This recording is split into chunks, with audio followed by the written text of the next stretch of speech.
Welcome to YOUCANIC. Today here in YOUCANIC we have a 2015 Ford Focus. On this Ford Focus, going to show you where you find your VIN numbers. And there's two that are always on a vehicle. Sometimes there can be more. I know of only two that I have found on this one.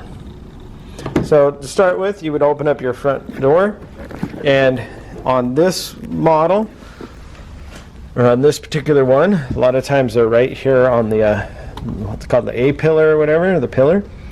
But this one is located over here.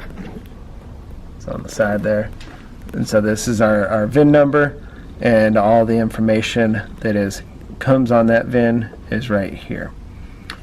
And so that's where you find the VIN number for your vehicle. That's the one that's in the, what do you call it, on the door.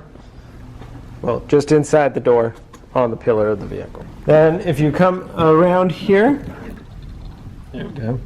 So the bottom of the window is the number one VIN number that they always have on the vehicles is right there at the bottom of the window. And like I said, there could be some other places that it'd be stamped in there, but I've only found these two as I've looked around it extensively.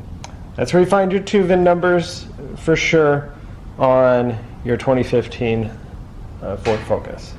Thanks for watching YOUCANIC, where you can be the mechanic.